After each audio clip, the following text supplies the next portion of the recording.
Hello, everyone, and thank you for joining APQC's webinar 2021 Supply Chain Priorities and Challenges. As a reminder, audio is available through your computer speakers or dial-in lines, and all attendee lines are muted. This is the Q&A tool located on the right of your screen. If you have any questions during the presentation, please submit them here and we will answer them at the end of the webinar. There's also a handout function below the question tab where you can download 2 handouts from today's presentation. This webinar will be recorded and you will receive a copy of the slides and a recording within the next few days. I would now like to pass the presentation off to the Supply Chain Management Principal Research Lead, Marisa Brown. Thank you so much, Madison. Thank you everyone for joining today's webinar. Every year, APQC gathers insights on organizations' supply chain priorities and challenges for the year ahead. So now in this webinar, I want to share results that we've collected for 2021. I'm going to start, though, by taking a quick look back at how our supply chains ended last year in terms of meeting our goals. And then we're going to shift into forward gear and examine some of the changes and challenges ahead for this year.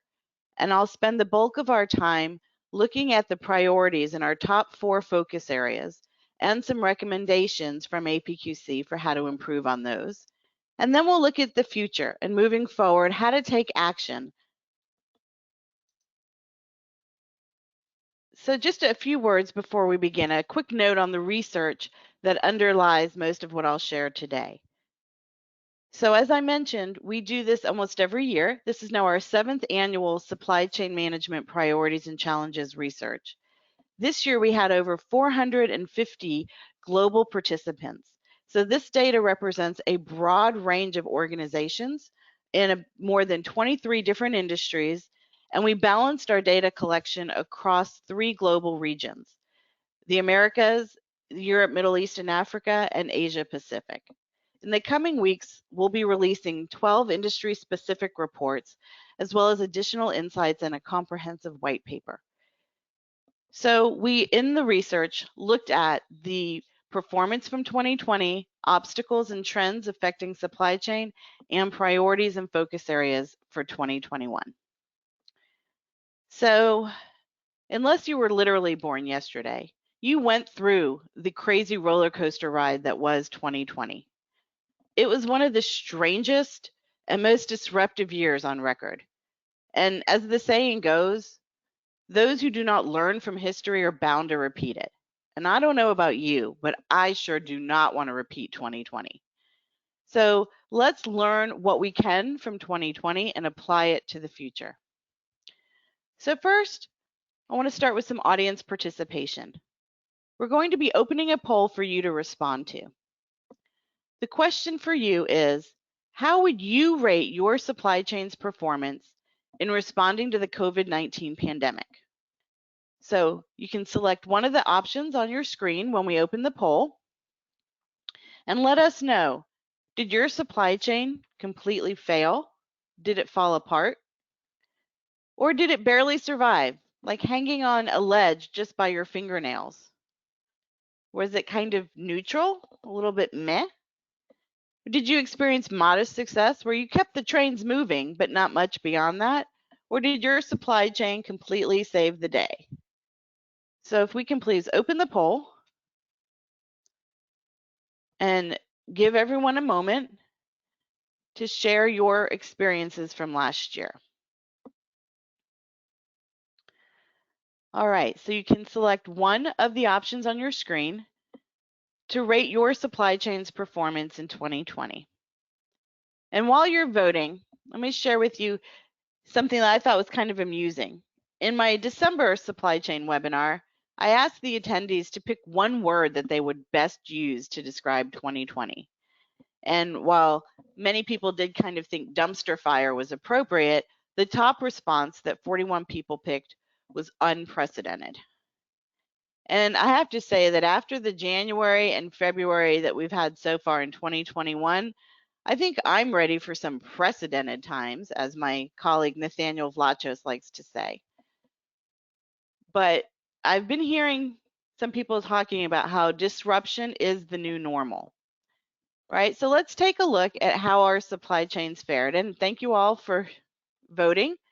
Looks like we had 38% who said neutral, kind of in the middle, not great, nothing to write home about, but not horrible either.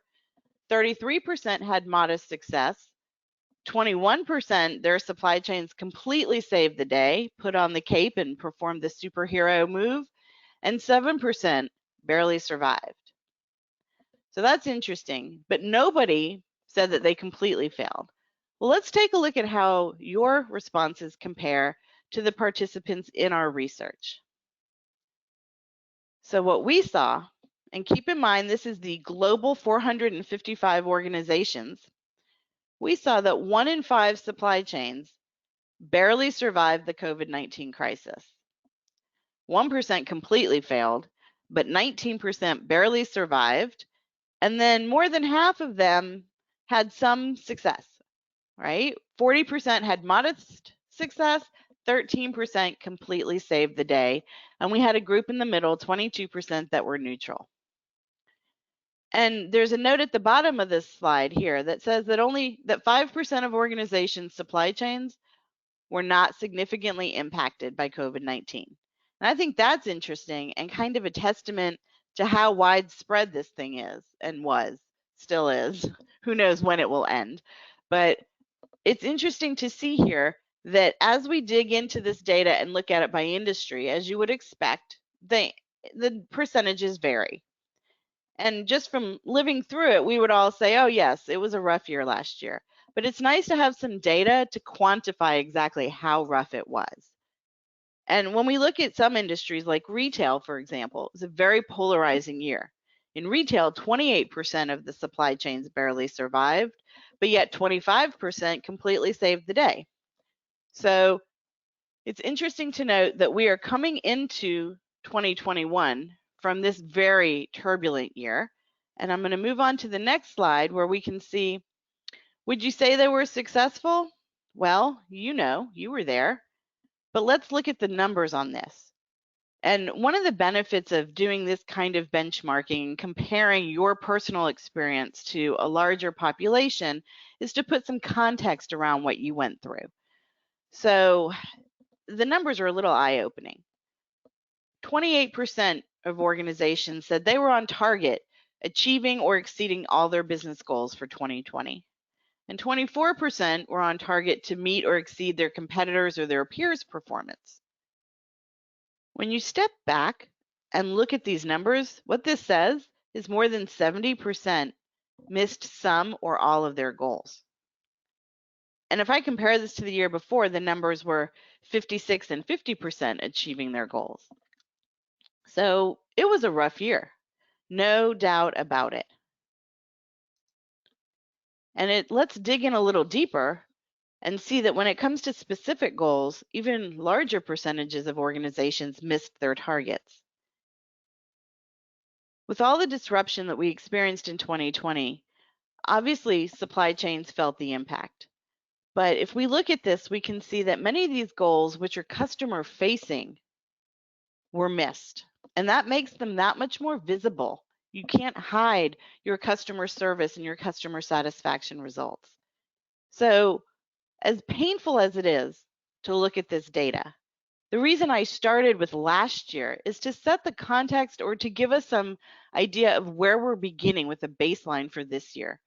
So let's hope that as 2021 unrolls and unfurls, that we can use this to improve, to identify where our biggest gaps were, and to really work hard to turn this year into one of recovery. Because I will say that before we think that 2020 was the anomaly, that everything was great, we had one disruptive year and we want to get back to everything being great, the reality is that for supply chains, we're always facing disruptions. Think about it. Has there been a year without a major hurricane, tsunami, government shutdowns, whatever the case may be? There's always disruptions facing supply chains. And the difference with COVID-19 is that was a global one affecting is you saw 95% of supply chains across the globe felt some impact from this.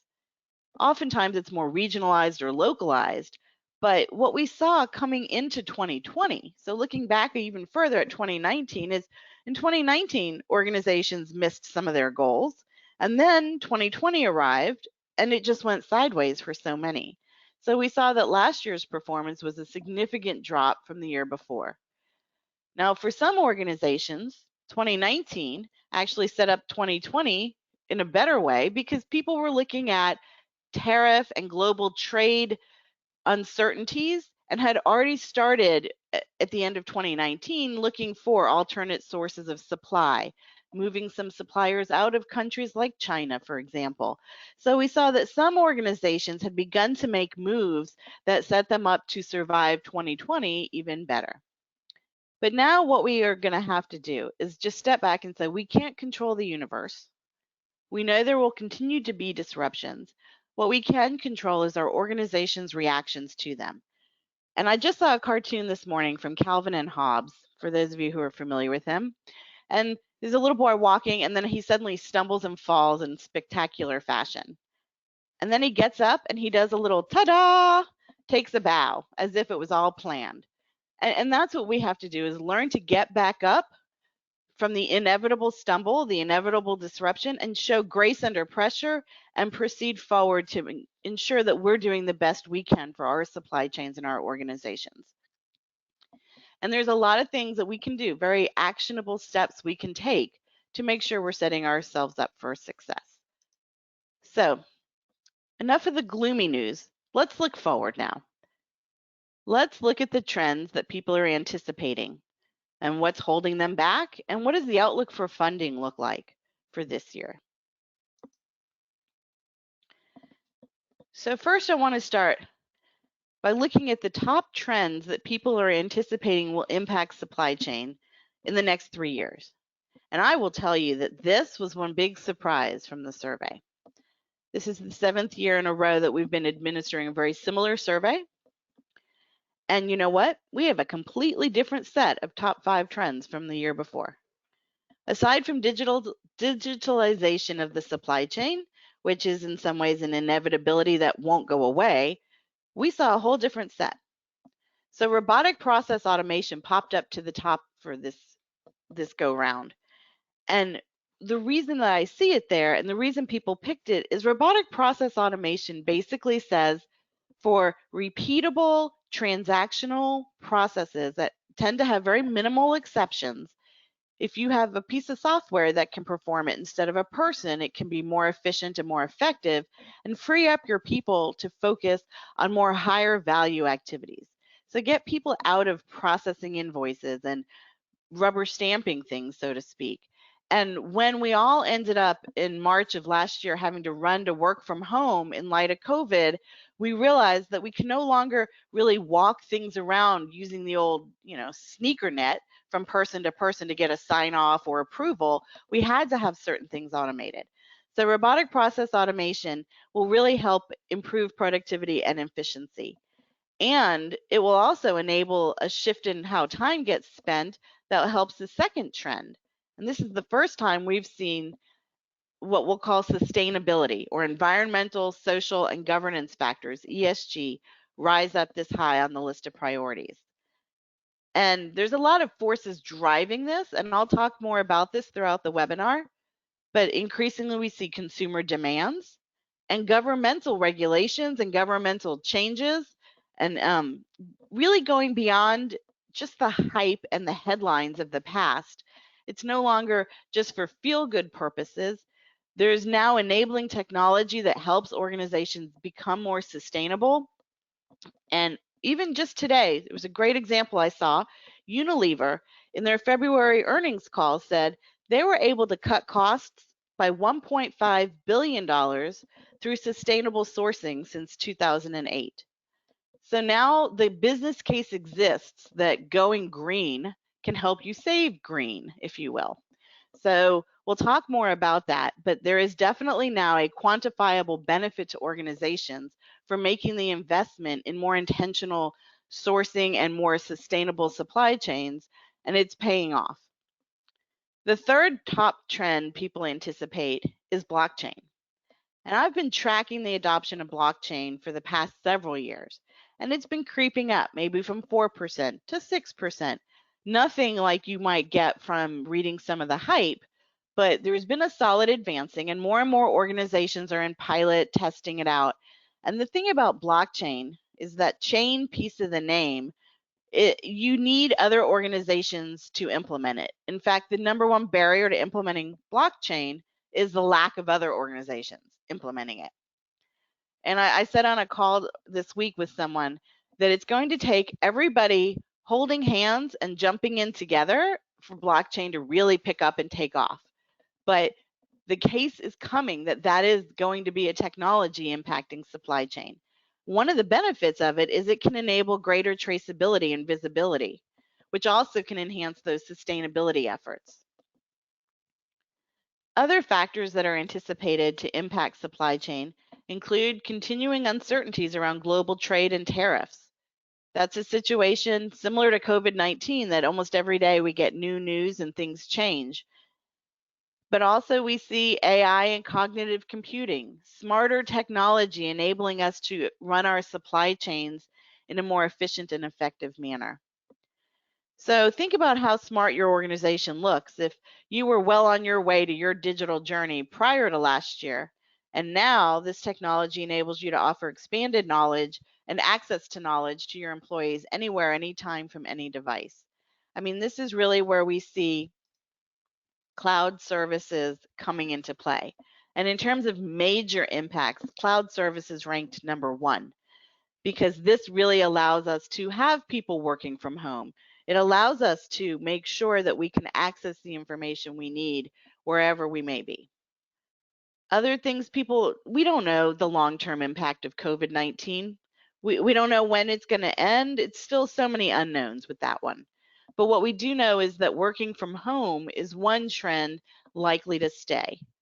And I'll talk a little more about some of our research that we've gotten on that, but it doesn't look like it'll be full-time working from home, but perhaps 2 to 3 days a week in a mix of in the office and working from home may be the new normal model in many large companies. And obviously that would be for supply chain roles that can work from home if you're not in a warehouse or on a production line. And then come your mobile technologies, big data and analytics, and process standardization, rounding out the list of things impacting our supply chains in the next few years. And really, process standardization used to rank really high on the list because it's a key enabler to all these technologies. If your processes aren't standardized, it's very difficult to implement robotic process automation. But what we're seeing is that organizations have accepted that and made good progress on it so that they can now start to really enable the automated piece. So let's look at what's holding us back from improving our supply chains. The number one thing is just chaos. Too much change. It makes improvement efforts difficult in supply chain. It would make it difficult in any part of the organization. 42% of our respondents say that when they're trying to improve their supply chain processes, they're facing too much change. And again, if disruption is the new normal, then we're going to have to figure out how to handle this. And so I see this as an opportunity to bring in some approaches from the discipline of knowledge management. And I want to split it or changes into 2 categories, unplanned and planned, because we can definitely control planned changes, whether it's the rollout of a new system or a new technology. But there are documented best practices in change management. Organizations just need to embrace them. They need to have the intestinal will, if you will, to really step back and embrace these changes, which say you have to engage your employees in the change. They need to be part of rolling it out, which would help with that third barrier of a disengaged workforce. But when it comes to unplanned changes, like these external disruptions to our supply chains, it's not going to be the first time that you have the next disruption. There are constantly going to be these disruptions. We need to be better prepared for how to handle them. And this is where organizations can capture and document their lessons learned. And it involves kind of going above the flow of your daily work pausing and saying, what did we learn from 2020 that we can apply to future disruptions? And that's the key. It's not just capturing the lessons learned and putting them in a document to sit and gather digital dust. It's making it accessible so that it can be applied again in future scenarios. And that's where building these scenarios, building a business continuity playbook where you figure out all the different scenarios. We don't know what's going to happen, but we know what could happen. So let's figure out for each of these potential scenarios, what is our organization's reaction? Who is accountable? What do we do? So that it's like a fire drill, right? When that alarm goes off, everyone knows how to get up, where to go, how to leave in an orderly manner. There's no hair on fire running around like crazy chickens without our heads. That's where organizations can start to really improve how they handle this too much change barrier. Also, this lack of support for collaboration, it's both internally across functions and externally with our suppliers. And this is where, if we can't improve how we collaborate with our own employees and with our suppliers, we're going to continue to struggle. But what we learned in 2020 is that we can work together to move faster than usual. We can move at warp speed. So it is possible. And if we can figure out how we did it last year and get the good pieces of that, it will help us for this coming year. And there's a lot of information APQC has gathered on how to do better supplier relationship management, not just coming in at the very tail end of the contract being signed, but really intentional, mutually beneficial supplier relationship management. And just a note, last year, the top 3 barriers were totally different, except for the collaboration piece. That is a persistent challenge supply chain needs to tackle. And it's also on my research agenda for this year at APQC. But last year, the number 1 barrier was regulations and requirements making change difficult. And then the other one was technology getting in the way. So all I can say is sometimes a good crisis can really change things. And when there's an urgent need, rules and regulations somehow seem to change quicker than normal. So let's really figure out how we can move forward together. And one way to do that is to ensure that your organization has a method for modifying your strategy when you need to overcome obstacles. And so we asked organizations, have they modified their supply chain strategies to help head off some of these challenges and these obstacles? And 68% said yes. And I thought, that's good news. And then I looked at last year and it was 81% saying yes. So again, we have to build in flexibility in our supply chains through scenario planning, through what if analysis, so that we do have the ability when plan A doesn't work to jump over to plan B, plan C, plan D, whatever the case may be. So how are we going to pay for some of these things we want to do? We took a look at what people expect in terms of their organization's 2021 budget for supply chain management tools, technology, innovation, and other initiatives. And well, the good news, the cautious news, is that 43% expect an increase in their budget. So that's good, except that 29% expect a decrease. 28% think it'll stay about the same.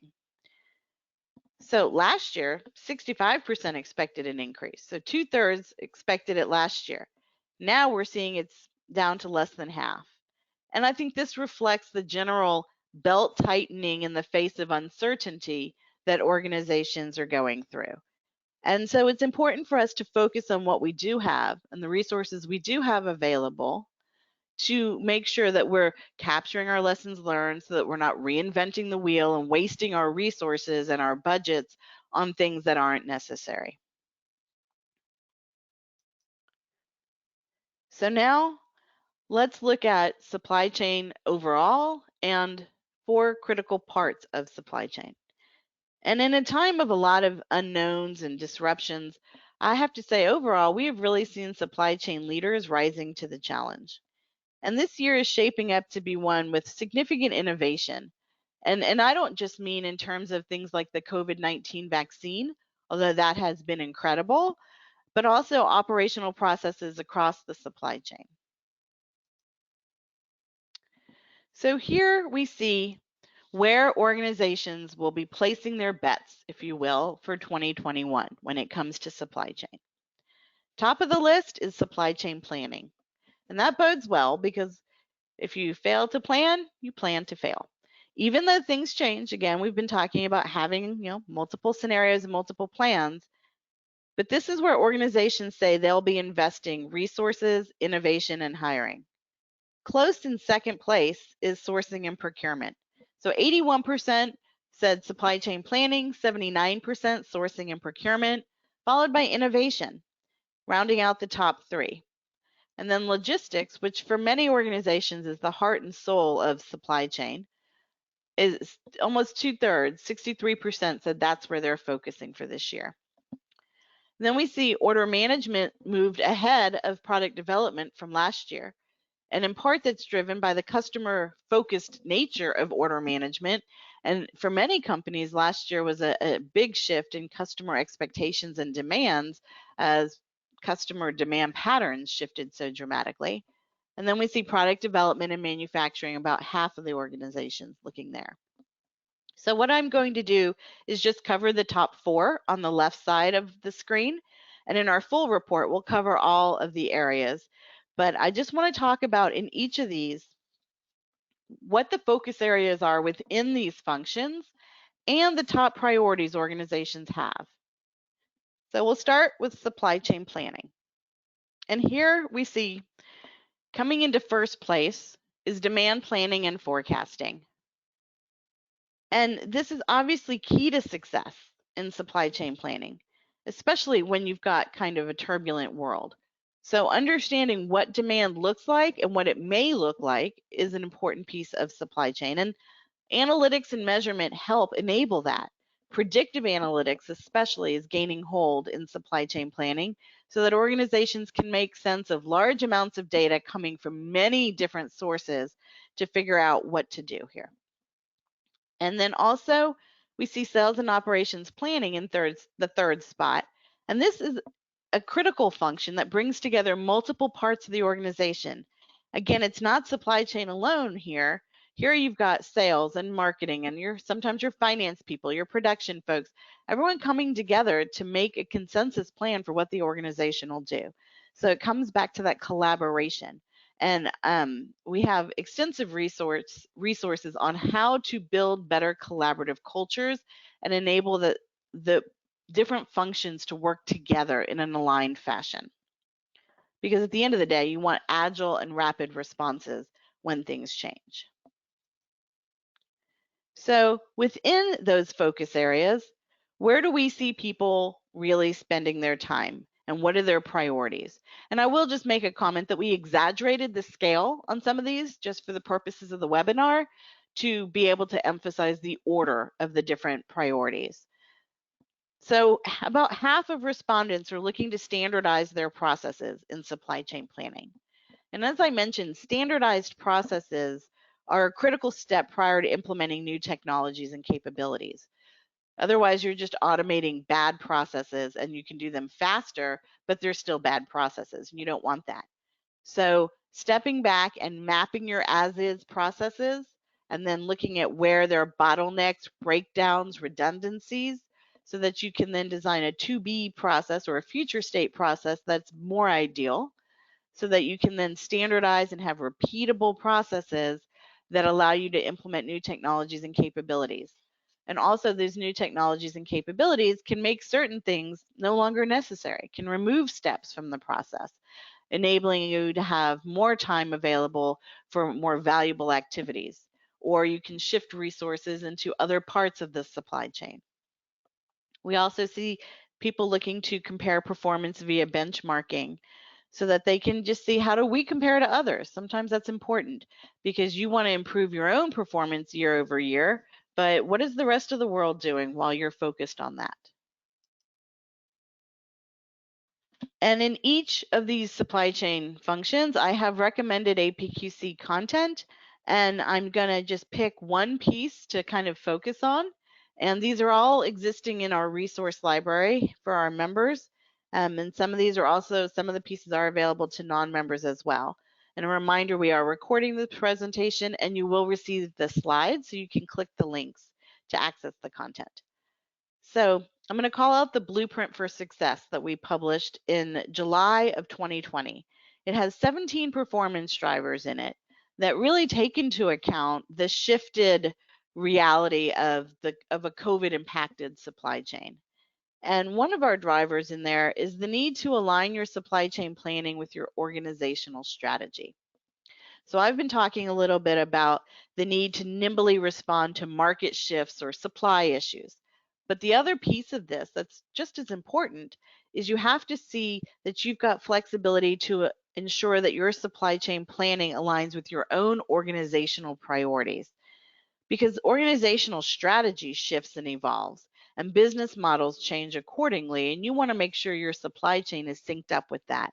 And one of the reasons is that we found this gap between how organizations are doing on that flexibility dimension. And the organizations, like 1 in 5 does not have a strong capability when it comes to supporting both existing and future business models. But for those who do, we see that they need fewer FTEs, and they have lower costs, FTE being a full-time equivalent employee, fewer labor hours being deployed here, but they also have lower costs for supply chain planning as a percentage of revenue. They have faster customer order cycle times and faster cash to cash cycle times, because at the end of the day, they are synced up with the company as a whole and better able to shift and replan as things happen with less waste involved, and therefore moving faster to satisfy customers in the end. So again, much more information available in the Blueprint for Success. Now let's shift and look at sourcing and procurement. And here we see the top 3 areas of interest. Focus areas are in vendor or supplier relationship management, purchasing, and procure to pay. And really what this says is let's focus on core critical activities that procurement can control. Obviously, also automation is a piece of enabling your employees to be more efficient, but also you see now sustainable sourcing on this list, and that is new for this year. When we talk about the number 1 focus area, supplier relationship management, APQC has really been focusing on this for a few years now, and we want to look at it in terms of next generation supplier relationship management, not what it was 20 years ago, where a lot of times it just came in at the very tail end of a contract being signed, where all you were about was ensuring supplier compliance with the terms of the contract. We're really looking at this as much more of a long-term, mutually beneficial relationship building effort with your most critical suppliers. And that's where you can then find out how your suppliers can innovate to be able to meet your needs and ensure that the desired outcomes are achieved, but you can build relationships to allow them that flexibility. Because after all, there's a reason that you're, quote, hiring your suppliers, right? It's because your organization can't make that product or that good or that element, whatever it may be. You need them, and their success is critical for your success. That's one of the big lessons learned from 2020. Right? If your supplier fails, or if their supplier fails or is locked down, that can impact your ability to meet your customer demand. So it's incumbent upon our procurement organizations to really build these deep relationships, to get those early heads up when things are changing, to better understand. And one thing I'll just say is if you treat your suppliers as just one of many, we can find a cheaper one, we'll shift tomorrow, then they're often likely to treat you as just one of many customers. Whereas if you treat them as a partner of choice, then that comes back to you as a partner of choice. So in terms of priorities for sourcing and procurement for this year, we see implementing methods to reduce supplier costs. And again, I want to just say, while that's important and understandable as a priority in a very constrained environment, it should not be at the expense of these better relationships and improved collaboration with your suppliers. So we see standardized processes are next on the list, very close. And again, this is going to enable you to remove some of this variability from your processes to make sure that it's more consistent across the board. And again, when you enable that automation, it frees up your employees to focus on things like more sustainable sourcing, which may take more effort to put into place, but as we saw from the Unilever example, can end up saving you money in the long run. So again, some resources from APQC, and I'm going to call out the Sourcing and Procurement Blueprint for Success. And here we just published this one in November of 2020, very fresh current data, and it has 16 different performance drivers and a whole section on supplier relationships and risk. But one thing I want to say is that when major disruptions hit, the difference in response time to activate your contingency plans and to either switch sites or materials or different products as needed, that time can spell the difference between success and failure for your organization. And it can also translate to money. And in the report, we quantified how much difference we're seeing. And organizations that are slower to react do tend to have higher procurement costs. So there's benefit to making sure that you've got systems in place to alert you to shifts in the external market and the external environment, and also that you're monitoring your suppliers themselves for risk and you understand what their risk profile looks like. And when it comes to sustainable sourcing here, what we found is that in our open standards benchmarking research, 56% of organizations are already considering environmental factors to a very great extent in their sourcing decisions. And we see that those that do need fewer FTEs and achieve a 27% better cycle time for their purchase orders. And so why is that? And one of the things we think is that evaluating the environmental impact of your sourcing decisions requires very data-driven procurement systems and careful consideration and ongoing monitoring of your suppliers. And therefore, these are organizations taking a very intentional approach to their sourcing and procurement efforts, and they're therefore able to achieve higher levels of productivity. There's a lot happening out there today in terms of sustainable sourcing. There's the Sustainable Procurement Pledge online where individual procurement professionals can even sign up and commit to making sustainability the heart of their procurement conduct.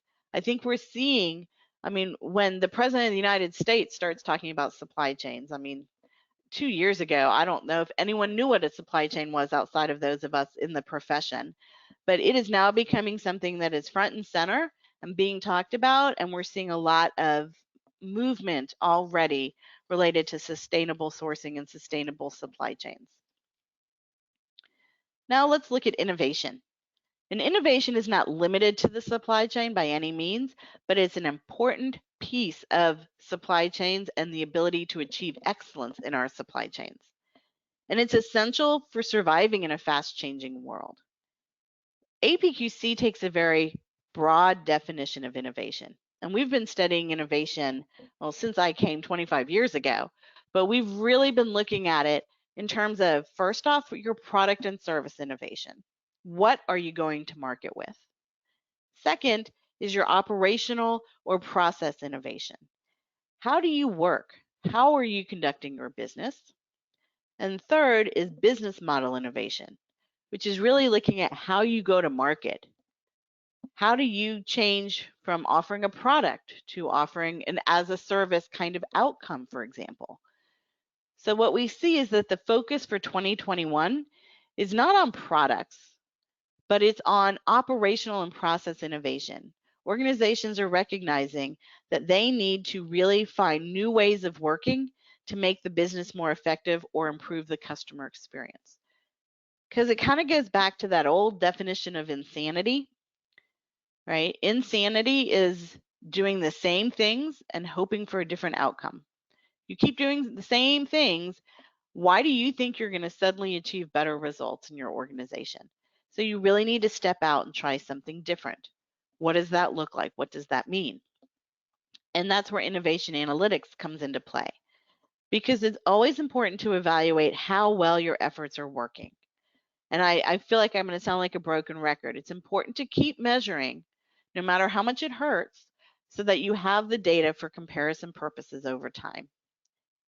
And again, stumbles are inevitable. It's about how you get back up and how you take that bow and move forward. And then the third priority, improving collaboration again, is the underpinning for driving better outcomes both internally and externally when you include both suppliers and customers. So priorities for innovation, the number one priority here is to integrate innovation into organizational goals. And this is especially critical because you don't want innovation to be something that people say, oh, that's his job, that's her job, not my job, I have a job. You want employees to feel that ownership and accountability, and the only way sometimes to make that really happen is to cascade it down from organizational goals to individual performance goals. Once it's baked in, then it really does become a way of life for organizations and for the individuals within them. Second is embracing new business models. As I was saying, basically looking at new ways to go to market in a world that has changed, right? Post-pandemic, things are different. So recognize that and figure out how your organization can leverage that. And again, it is not evenly distributed over industries. Some industries felt much more pain than others. So recognize what works and what needs to shift for your organization. And taking a structured approach to innovation, again, APQC is all about processes and process management so that you can remove that variability and that kind of hero mentality that sometimes is necessary when people have to go outside of a process just to get work done. Instead, build processes that work and are adaptable and flexible as needed. And when it comes to some recommendations here, I built a collection on innovation driving successful change. And really, it's about looking at how you can turn disruption into innovation and growth, and that it's not just about more. And that's a key piece here. I called on two of my long-term friends, Scott Anthony from Innosight and Steve Wunker at New Market Advisors last year, to tap their expertise related to this. And one of the things to think about is customers' jobs to be done, right? What our customers are trying to accomplish shifted some last year. So there's 4 questions that you should probably be asking yourself. How do new circumstances affect available solutions? For example, we can't have any large face-to-face conferences. So suddenly we're now seeing many more of these virtual meetings, virtual roundtables, things happening that weren't really done virtually before, but now are, and it's opening access to many more people, right? Second, you might want to consider what are the new barriers and how do they impact decision pathways and priorities? So if we can do less face-to-face interactions, then we start to see things like telemedicine rise up in importance. And maybe it's not appropriate in every instance, but it certainly is in some. Then look at how do customers rearrange how they define quality. And it's always important to have a customer-focused lens on this. If they want contactless payment, maybe that's no longer a nice to have, but maybe it's a need to have that your organization should be considering. And then lastly, what new solutions get the job done in a sustainably better way? There are new solutions out there to limit the spread of disease that we didn't have a year ago. And how can, so these are just examples of how your organization can start to turn this disruption into a source of innovation and potential growth for your organization. And then it's not that innovation is just a resource drain. And that's a key thing, that it's not always about adding features and benefits to your products and services. It's not about just pouring more and more money and time into innovation. Innovation is something different that creates value. And in order to do something different, you have to do different things. You have to break existing routines and habits, is what Scott Anthony says all the time. So how can you build this as an organizational resilience characteristic in your company, in your organization? And so we have some resources available as well on how you can do that. So then the last area I want to cover in depth is logistics. And here we see the heart of the supply chain. The number one thing is inventory management. And after the supply and demand fluctuations that we had last year in 2020, it's no surprise that organizations are trying to figure out how to better manage their inventory. And what's interesting here is that there's going to be an even greater spotlight on this process, but it's complex, right? This is not a quick, easy thing to fix.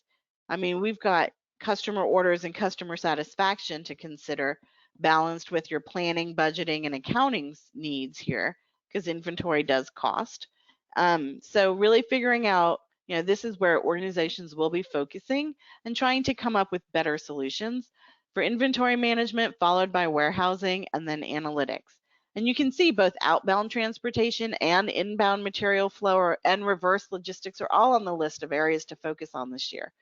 So it's all of logistics, basically. And when we look at the top priorities here, almost half of respondents are really trying to implement some best practices or better practices as they figure out how to perform this vital function and control these processes better. And again, doing some process mapping, figuring out where the breakdowns are, where you need to insert certain measurement points, can all help figure out better ways of doing it, or at least a more efficient and effective process. And then we see 46% are focusing on implementing new technologies and capabilities to take their performance to the next level. And there's a lot of new technology that can help. Some of it is more tried and true. It all depends on your industry and your business model, what technologies make the most sense. But one thing that I want to just say on the third priority of optimizing inventory is quite a bit has been said as far as in reaction to 2020, companies are thinking about moving from a just-in-time inventory strategy to a just-in-case strategy. Basically, they found themselves running too lean last year, and when there was disruption, they ran out of inventory. And so some initial solutions to that are, we'll just add more inventory back, build more fat on a previously lean system. But the challenge with adding additional inventory is that's adding cost.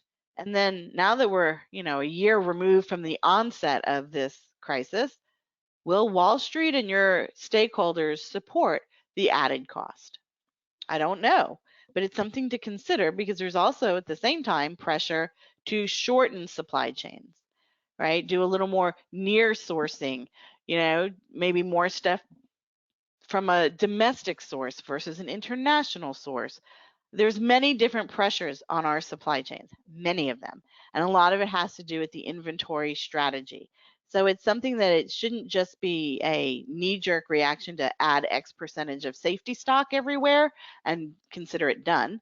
It's something that really needs to be thoughtfully examined for 2021. And in terms of recommendations, I'll focus in on the logistics practices reports that we've got, these current state practices. We asked organizations how they're doing certain things. And one of them we asked about is how are you tracking your packages, right? And this is a situation where even a B2B company is now facing customer expectations that were set from a consumer world, the Amazon effect, right? Where people not only are expecting it sooner, but they're also used to be able to look on an app and see where their package is. How many stops away is it, right? They want to know not just what day it's arriving, but where is it on the route? Well, that pressure requires organizations to be able to effectively track their packages.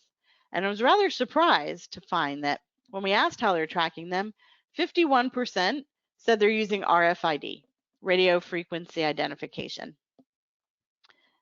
And the second most common answer to how they're tracking their packages was, we're not. 30% of companies said, we're not tracking our packages.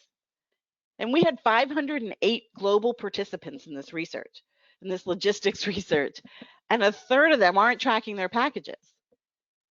14% are using IoT or Internet of Things types, advanced sensors and so forth, which is more the future of package tracking. Only 14%, and then 4% are using blockchain. I do think that based on what we've seen in our research, that number will rise over time. And I think that when blockchain finally gets adopted by a lot of companies, we'll see that dramatically increase in a short period of time. But until we get to that tipping point, we're not there yet. But all I'll say is that there's a lot of risk if your organization is one of that 30% not tracking your packages. All right, so we've talked a lot about disruption being the new normal and our lives are changed and permanently. So what does that mean? Where do we go from here? Now that supply chain is apparently a very commonly understood term, right? There's some good and some bad from this spotlight that is being shined on supply chains. I mean, when we get the President of the United States talking about them, we need to realize that this is an opportunity for us to grab the attention and turn it to good. So we want to really try and be those heroes that can save the day, or at least help our organizations to be successful. So if our supply chains are primed to stumble, or if we are really looking at how we can turn things around, let's figure out where we can best invest our resources, both human and financial, in making the right decisions. So now I want to ask you for how confident you feel about your supply chain's ability to be successful in 2021. So we're going to open our second poll. And I want to ask you to tell me, do you feel confident about your organization? Are you extremely confident that, hey, we got this, we're ready, we know what we're doing? Do you feel confident about your 2021 success, that, yeah, you should be okay? Are you not sure? Like, oh my God, who knows? It's a roll of the dice. We could go either way. Are you slightly scared? Did you barely survive last year? Or are you really petrified? As in, Mayday, Mayday, help needed over here. So we're going to open the poll and give you a chance to weigh in and let us know, how do you feel about this coming year?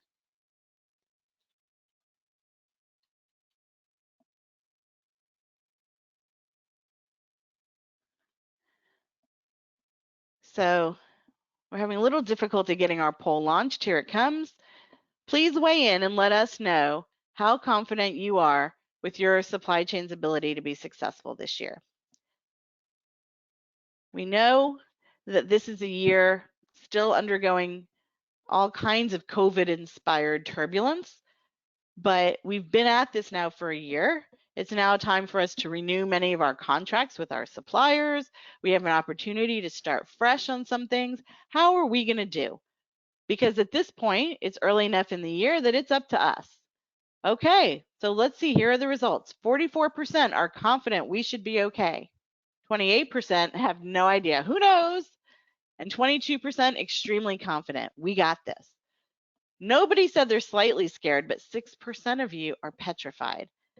So I would love to talk to those of you who are extremely confident and see if there's things you'd be willing to share with those folks who are really petrified about the future, because APQC is all about helping each other learn from one another.